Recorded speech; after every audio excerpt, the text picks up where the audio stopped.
राधा स्वामी जी। आज के सत्संग की वाणी स्वामी जी महाराज जी की है। सत्संग के वचन, जीव चेत जो माने कहना, ताको फिर दुख सुख नहीं सहना। जो जीव गुरु का कहना मानकर अभ्यास करते हैं, विषय विकार और दुनिया की मोहब्बतें छोड़ देते हैं, वे दुख सुख से रहित हो जाते हैं। उनको कोई भी दुख सुख नहीं होता, यानी वे फिर जन्म मरण में नहीं आते। जब तक ये सतगुरु के कहे नहीं लगता, तब तक इसका जन्म मरण खत्म नहीं होता। सतगुरु क्या कहते हैं कि हे सूरत, हे जीव, तू 9 द्वार खाली करके जीते जी मर, और सूरज मंडल, चंद्रमा मंडल और तारा मंडल पार करके सतगुरु के चरणों तक पहुंच। जब तक ये वहां नहीं पहुंचता, सतगुरु इसको नहीं संभालता, क्योंकि इसको मनमुख, जब तक ये मनमुख है और जब तक ये गुरुमुख नहीं बनता, तब तक इसकी गुरु संभाल नहीं करता। फिर गुरु उजाड़ों, पहाड़ों, जंगलों में, मतलब कि हर जगह संभाल करता है। केहर सिंह अपना सत्संगी अमेरिका गया। वहां एक महिला थी जो रूहों को बुलाती थी। वह उस लेडी से मिलने गया, यानी कि उस महिला से मिलने गया।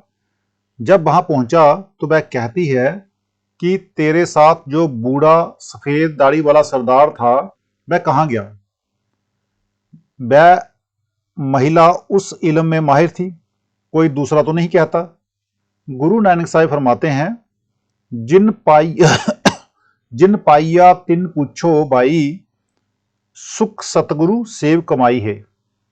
जिन्होंने सतगुरु के जरिए नाम का सुख ले लिया, उनसे जाकर पूछो कि वे कहेंगे कि सुख नाम में है, और जिनको सुख लेना है उनको चाहिए कि किसी नाम के वाकिफकार, यानी कि वेदी से नाम की जुक्ति लेकर उसके साथ जुड़ जाए।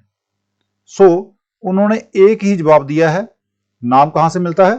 किसी नाम के वाकिफकार से। नाम का वाकिफकार कौन है? सतगुरु। जिन्होंने गुरु के साथ इश्क और मोहब्बत यानी भक्ति कर ली, उन्होंने अपना जो जन्म है वो सफल कर लिया, क्योंकि गुरु भक्ति के बिना नाम भक्ति नहीं होती। जब गुरु भक्ति पूर्ण हो जाए तब नाम भक्ति होती है। अब गुरु तो शिष्य की कौड़ी तक नहीं लेता। इसका मतलब है कि शिष्य का धन किसी अच्छी जगह लग जाए। वह गुरु चाहता है कि इसका तन मन धन से प्यार ना रहे, बल्कि इसका नाम के साथ प्यार हो जाए। अब कहते हैं कि अगर तुझे सतगुरु, सतपुरुष या परमेश्वर को पाना है तो तन मन धन की मोहब्बत छोड़ दे। जब शिष्य तन मन धन की मोहब्बत छोड़कर सतगुरु के पास आता है और पूछता है कि बताओ मैं क्या करूं, तब वह कहता है कि तू अपनी सुरत को शब्द के साथ जोड़ दे। सतगुरु उससे कुछ लेता नहीं, बल्कि वह चाहता है कि उसके हृदय पर दुनिया और दुनिया की चीजों का जरा भी असर ना हो। तो आगे ये कहते हैं कि दरवेसा नो लोड़िए रुखा दी जिरांद। आम तौर पर हाल क्या है, अगर जरा कोई मुकदमा बन गया तो चित्त घबरा गया, बच्चा या औरत बीमार हो गई तो हाय हाय करने लग पड़े। सत्संगी को मजबूत हृदय रखना चाहिए, जो नाम के रंग में रंगे गए, जिनको नाम की लज्जत आ गई, मुर्शीद की तालीम ले लिया, मुर्शीद के अधीन हो गए, उनको कोई फिक्र नहीं करनी चाहिए। फिर आगे कहते हैं, मानो बचन करो कुछ करनी, सुरत नृत्य की दारो रहनी। शिष्य को सतगुरु का वचन मानना चाहिए और जिस विधि से वे भजन सिमरन करना बताएं, उसके मुताबिक इसे करना चाहिए। जब शिष्य गुरु की शरण में आ जाए, नाम ले ले, फिर जो कुछ कर्म धर्म जप तप तीर्थ व्रत ये करता है सभी छोड़ दे, तो सतगुरु अंदर पर्दा खोल देता है। अगर ये गुरु की हिदायत पर चले तो इसको कुछ भी नहीं करना पड़ता। ये लोग जो हाय हाय करते हैं, इनको चाहिए कि पहले अपना चाल चलन पवित्र बनाएं, पराई स्त्री को मां के बराबर समझना है। इससे बढ़कर फिर कहते हैं जी हमारे से शराब पी ली गई है, हमने मांस खा लिया है। अब गुरु का हुक्म तो ना माना, गुरु कहता है कि ये चीजें ना खाओ। अगर ये गुरु का हुक्म माने तो ये गुरु का शिष्य है। इसके विपरीत अगर मन के कहे चलता है तो ये फिर गुरु का नहीं, मन का शिष्य है। जिक्र है गुरु गोविंद सिंह जी का दरबार लगा हुआ था। सिक्खी यानी शिष्यत्व के विषय पर चर्चा हो रही थी। गुरु साहिब ने कहा कि गुरु का शिष्य कोई कोई है, बाकी तो सब मन के शिष्य हैं, जहां स्त्रियों और बाल बच्चों की। एक शिष्य की आजमाइश करते हुए जो अपने आप को बड़ा भक्त जाहिर करता था और समझता था, कहने लगे कि हमें कपड़े के एक थान की जरूरत है। उस शिष्य ने अगले दिन दरबार में हाजिर करने का वादा किया। जब मत्था टेक कर शहर गया और कपड़ा खरीद कर घर ले आया तो उसकी स्त्री ने पूछा, ये कौन सा कपड़ा है? कहता है कि गुरु साहब ने कहा था, उनके लिए खरीदा है, कल दरबार में पेश करना है। स्त्री जिद करते हुए कहती है, ये कपड़ा तो मैं कभी नहीं दूंगी, बच्चों के लिए जरूरत है, कपड़ा बहुत अच्छा है, गुरु साहब को और ला देना। शिष्य कहता है, बजाज के पास यानी कि कपड़ा बेचने वाले के पास यही एक थान था, इसके जैसा और कपड़ा है नहीं। कहती है, तब तो मैं जरूर यही रखूंगी। शिष्य ने बहुतेरी कोशिश की मगर उसकी एक ना चली। आखिर स्त्री ने ये कहकर टाल दिया कि गुरु साहब को क्या पता है, कल जब पूछेंगे तो कह देना कि अभी बाजार में कोई पसंद का कपड़ा नहीं मिला। शिष्य चुप ही रहा। अगले दिन जब दरबार में गया तो गुरु साहब ने पूछा कि कपड़ा लाए हो? कहता है, जी नहीं, अभी नहीं मिला। उसकी स्त्री भी सत्संग में बैठी हुई थी, उठकर खड़ी हो गई और बगल में से थान निकालकर सामने रख दिया और कहा कि हुजूर, ये आपका शिष्य नहीं बल्कि मेरा शिष्य है, सो अगर ये गुरु के हुक्म में चले तो सीधा सचखंड पहुंच जाए, लेकिन हमें गंदी आदतें पड़ी हुई हैं, जो मन करवाता है हम वही करते हैं। फिर आगे कहते हैं, सत्संग करो गहो गुरु रंग, सूरत चढ़ाओ गगन उमंग। अब फरमाते हैं कि सतगुरु का सत्संग करके सुरत को उसके प्रेम के रंग में रंग लो। कबीर साहब भी कहते हैं, सतगुरु दारा निर्मल बा है, बा में काया दोई रे, कहत कबीर सुनो बाई साधो, तब ही बैसा होई रे।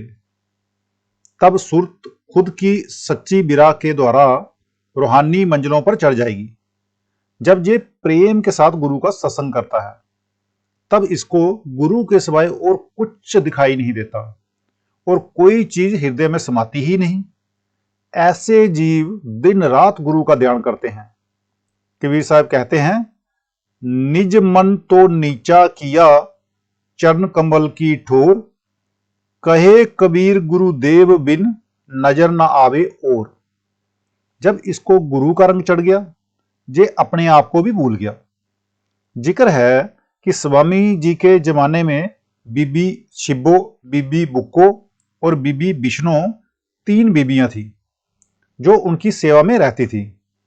जैसे जहां बीबी रखी, बीबी रली वगैरह हैं, बीबी शब्बो को तो मैंने देखा है, उसका क्या हाल था।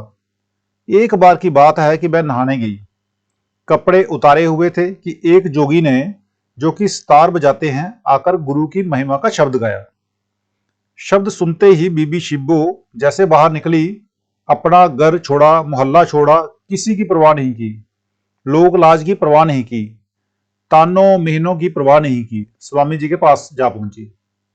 जब उन्होंने देखा तो कहा, अरे ये क्या, जाओ कपड़े पहनो। फिर स्वामी जी ने कहा, अच्छा हमें एक तो प्रेमी मिला, शुक्र है। जानी प्रेम के वश में होकर उसे होश नहीं था, वह मजबूर थी।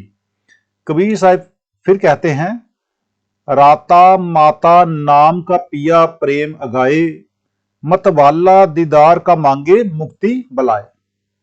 जिस वक्त गुरु के प्रेम का रंग चढ़ता है तो जवान बंद हो जाती है, बाहर की आंखें बंद हो जाती हैं, मन शांत और स्थिर हो जाता है और सुरत गुरु के चरणों में लीन हो जाती है।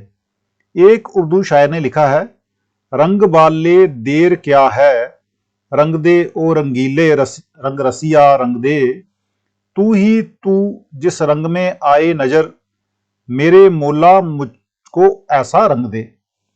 तब मैं जानू तेरी रंग अंदाजियां, सारे रंगों से निराला रंग दे, मैं भी तेरा रंग भी है सब तेरे, जैसा चाहे मुझको वैसा रंग दे। रंग चढ़ाने के लिए कपड़ा साफ होना चाहिए, इसलिए पहले सुरत को सिमरन के जल और ज्ञान के साबुन के द्वारा उजला करना जरूरी है। सुरत को गगन की राह मिल गई, रूहानी मंजिलों पर चढ़ाई होने लगी, मतलब कि सचखंड की राह मिल गई। अब दिन प्रतिदिन रास्ता तय होता जाता है और रूह अपने घर को जा रही है। सुरत दुनिया का पद छोड़कर गुरु के घाट पर आ गई और नाम की डोर को पकड़ती पकड़ती सचखंड जा पहुंची, यानी महासुन और बमर गुफा में से होती हुई सतनाम में पहुंच गई। अब हजूर स्वामी जी महाराज फरमाते हैं कि रूह को सतगुरु के सत्संग में लगाकर शब्द के साथ जोड़ दो और रूहानी मंजिलों पर चढ़ा दो। फिर दोहा है आगे, सतगुरु संत दया करी, वेद बताया गूढ़, अब सुन जीव ना चेती, तो जानो अति मूढ़, वो सागर दारा अगम, खेवटिया गुरु पूर, नाव बनाई शब्द की, चढ़ बैठे कोई सूर। संत सतगुरु ने जी पर दया करके सुरत शब्द का गूढ़ भेद यानी सचखंड जाने की राह बता दी। जो अगर जे वेद पाकर भी नहीं चेतता, अगर जे वेद पाकर भी अगर नहीं जागा तो अति मूर्ख है। जब पूरा सतगुरु मिल गया, उसने नाम दे दिया, तो प्रेम प्यार के साथ मेहनत करके पर्दा खोलना इसका अपना काम है। जो नाम तुम्हें सतगुरु बताता है उसका सिमरन करो, उसका सिमरन भी करो और उसको अंदर भी ले जाओ। अगर शिष्य अपना मन गुरु को दे दे तो जे भी अभी अंदर जा सकता है, इसको बाहर खींचकर कौन लाता है? दुनिया की ख्वाहिशें। जब तक कोई पूरा गुरु ना मिले और वह रास्ता ना दे, जे अंदर नहीं जा सकता। इसको चाहिए कि पूरे गुरु की तलाश करे और उससे राह लेकर मेहनत करके उसको अपने अंदर प्रकट कर ले। अब ये मेहनत का नतीजा है, प्यार का नतीजा है। जब हम टिकट लेकर गाड़ी में बैठ जाते हैं, हमें शक तो नहीं होता कि ये हमें मंजिले मकसूद पर नहीं पहुंचाएगी। जब हमें अंबाला या किसी और जगह जाना हो तो हमें ये ख्याल होता है कि घंटे 2 घंटे में पहुंच जाएंगे। कहते हैं भरोसा करो, वह सतगुरु जरूर ले जाएगा। अगर उसमें ले जाने की ताकत ना हो तो वह तुम्हें नाम ही क्यों दे। बिना भरोसे के कोई नहीं जा सकता। जब पूरा सतगुरु मिल गया फिर बेएतबारी क्यों? अगर भरोसा नहीं तो वह कुछ नहीं देगा। जब सतगुरु नाम देता है वह बेफिक्र नहीं होता। सतगुरु शरीर नहीं है, ये शरीर तो कपड़ा है, ये तो मिट्टी है, जहां आकर लिया और जहीं छोड़कर जाना है। शिष्य का शरीर भी मिट्टी है, ये ज्यों ज्यों कमाई करेगा इसको पता लगेगा। जिस तरह स्त्री पुत्र को जन्म देकर उसको पालती है और हर तरह उसका देखभाल करती है, कहीं नाली में ना गिर पड़े, आग में हाथ ना डाल दे, इसी तरह शिष्य के अंदर बैठा हुआ सतगुरु उसे हर तरह से संभालता है। शिष्य के प्रति सतगुरु का जो प्रेम है वह बेगर्ज है। सतगुरु क्या कहता है कि तेरे अंदर जो काम क्रोध अहंकार आदि हैं, पाप हैं, उन्हें सतगुरु निकालेगा। अब सतगुरु शिष्य को समझाना चाहते हैं। शिष्य चिड़चिड़ करता है। उसे कब समझना है? जिस दिन समझ गया उसका बेड़ा पार हो जाएगा। हजूर स्वामी जी कहते हैं कि सतगुरु इसको मालिक के साथ मिलाना चाहता है, पर ये मांगता है दुनिया की धन दौलत, पद वगैरह। फिर सतगुरु इसको अपने देश ले जाता है और ये कहता है कि आ सचखंड हो। फिर ये भी नहीं कहता कि तू अकेला जा, आप और क्या चाहते हो। वह कहता कि आ सचखंड को चले। अगर ये ना चले तो वह क्या करें? फिर अंदर साथ होकर बताता है कि इस तरह भजन करना है, इस रास्ते पर चलना है। गुरु नानक साहब भी फरमाते हैं, सतगुरु है बोहिथा शब्द लंगावन हार, तिथे पवन न पाव को ना जल ना आकार। बोहिथा यानी जहाज के मल्ला को कहते हैं। वह प्यारे से प्यारा राग, मीठी से मीठी रागनी, उत्तम से उत्तम कीर्तन नाम का जहाज है। अगर हम उस पर बैठ जाएं तो सतगुरु मल्ला का काम करेगा। अगर जहाज के साथ मल्ला है तो वह हमें किनारे लगाएगा, लेकिन अगर हम जहाज पर सवार ही ना हो तो कौन जाए, साथ कौन ले जाए। अगर नाम मिल जाए तो कमाई करो। कहते हैं कि नाम का जहाज है और सतगुरु मल्ला है। जो सतगुरु की शरण लेगा, सतगुरु उसको सतलोक सतनाम के देश में पहुंचा देगा, उसका जन्म मरण खत्म कर देगा। वह नाम का जहाज है। अब सुत जहां रूह सतलोक सतनाम के देश में पहुंच गई। ओम तक की सृष्टि प्रलय में डाल जाती है और सोहम तक महाप्रलय में गिर जाती है। मगर जो वह देश है लफानी है, वहां ना प्रलय जाती है और ना महाप्रलय। अब रूह वहां चली गई, जहां से आई थी वहां पहुंच गई। वहां जाकर रूह स्वागिन होती है, यानी वहां जाकर रूह और मालिक एक हो जाते हैं। यानी कि आत्मा जो है वो परमात्मा के साथ मिलकर परमात्मा का रूप हो जाती है। ये संतों का मत है। आज का सत्संग इतना ही। मिलते हैं कल के सत्संग में। राधा स्वामी जी।